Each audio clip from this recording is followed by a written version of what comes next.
Our B section is marked andante cantabile and starts at measure 63.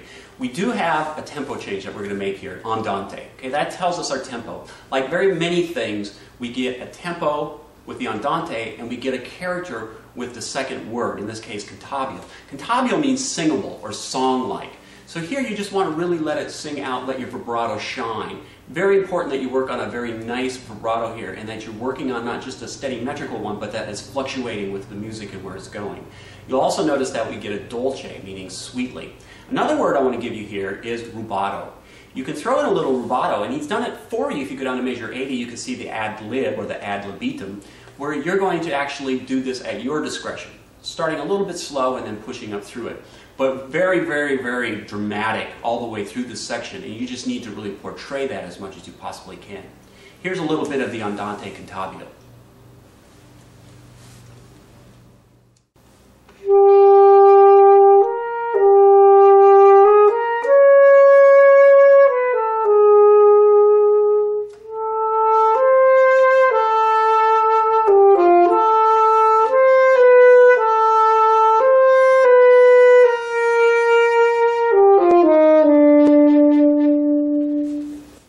Mr. Ostransky has written in quite a few of the rubato kind of markings. He gives you a polka retard in a spot and an odd tempo. He gives you an ad libitum where you can do this little passage at your will, another odd tempo after that, another retard at the very end of the section. All of these things are just little rubato things. He's trying to point out to you that you want to really delay the listener's expectations. Make this singable melody just as lovely as you possibly can and just really allow the tension to build at certain points, all within that rubato framework. I want to play this section in measure 80 with the ad libitum for you just so you can hear what I've done with it.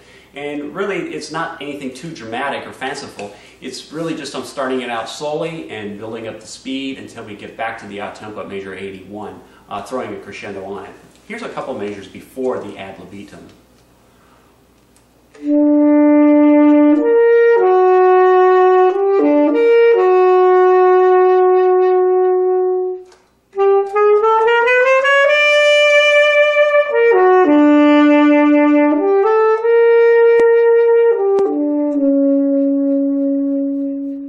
As I said, I like to take the last sections a little bit faster than the opening sections. Just makes it end in a bigger flourish.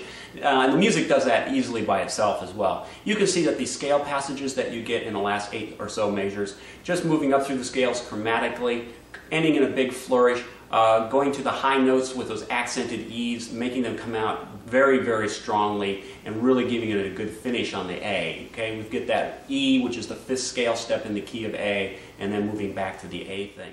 One thing that you can do if you want to push the tempo in this last section, but you're having problems with your tonguing and finger coordination, is you can go ahead and change the articulation. Notice in the last line, you get the same scale passage in the first 2 measures of this line. First time slurred, second time staccato. Well, if this is giving you a lot of problems and complications, go ahead and change the staccato to slurred.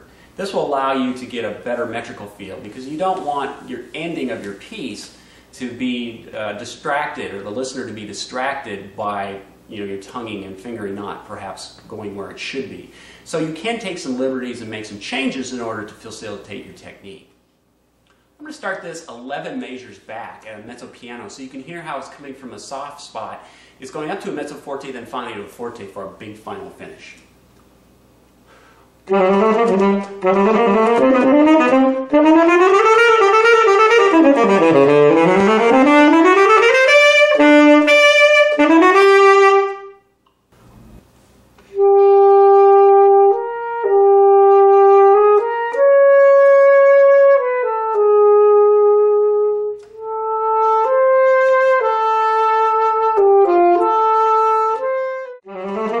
Thank you.